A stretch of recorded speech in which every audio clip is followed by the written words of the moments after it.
Hello, humans and future AI overlords. I'm here to talk about creating an OpenAI account. If you navigate to openai.com in a browser, you'll then see this screen.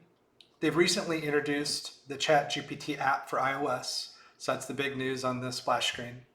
But if you look in the upper right-hand corner, there's a sign up in a box on the top right. So I'd click that, and then you get the option to create your account. You'll enter your email address. You can use your Google, Microsoft account, or Apple account as well. Those are always options. And then you create a password, at least 8 characters minimum. And then it'll send you an email to verify the email address that you entered. Then it'll ask you, after you've verified your email, it'll ask you your first name, your last name, organization is optional, your birthday, and you hit continue. And now it's going to verify you're a real person. And this is something I've never seen before, but it's really cool. So it's got this puzzle to verify you're a real person. So you click Start Puzzle, and you see where it says Y14? It wants you to use the arrows to tab through the pictures to see where the person is sitting. Like currently, they're sitting in X13, but they want them in Y14. So you click the arrows until you get the person in the seat sitting in the proper set. They'll ask you this 3 times, and you'll hit Submit. Once you complete and verify you're a real person, you'll give them a phone number. Note that you can't use voice over IP phone numbers like Google, Google Voice, for example. So you have to use an actual phone, mobile phone tied to an account. And then when your account has been verified, you will see these options. So they'll have the ChatGPT, the DALL-E, and the API. So ChatGPT is, of course, what everyone's been so excited about. DALL-E has been around for a while, and this is the text to image tool, and it's very cool. I mean, you've seen various examples of the Pope and that super cool jacket, or astronauts riding donkeys on the moon, all that kind of crazy stuff. And then the API, this is where you can integrate into applications. I've actually used the API so that I could use a Siri shortcut to access my ChatGPT without having to open up a web browser.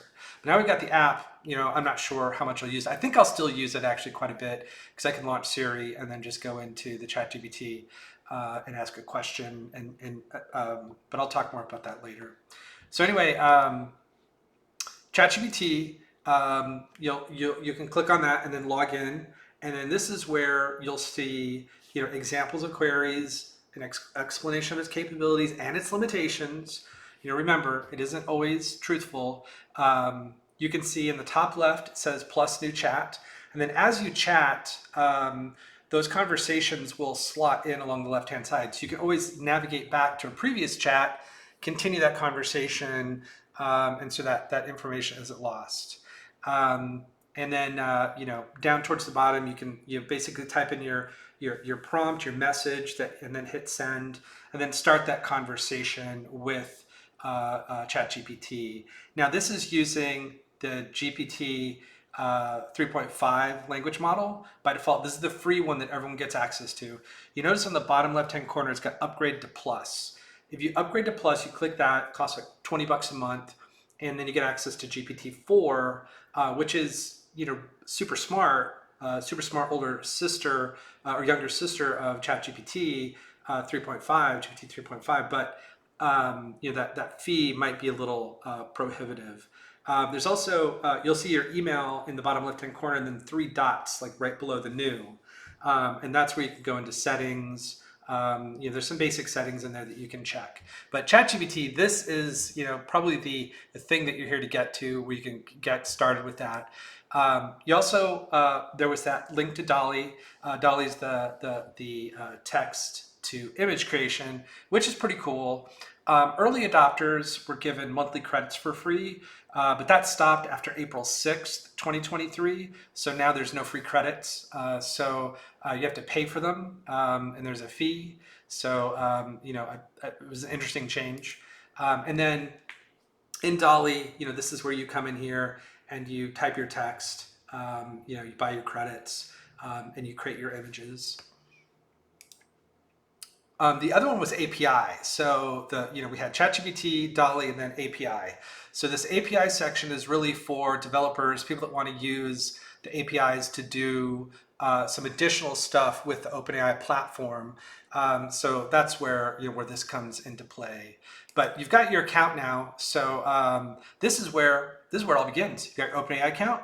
You got access to ChatGPT. You can play with DALL-E. If you want to do APIs, you've got that as well. Thank you for watching. Have a great day. Have some fun.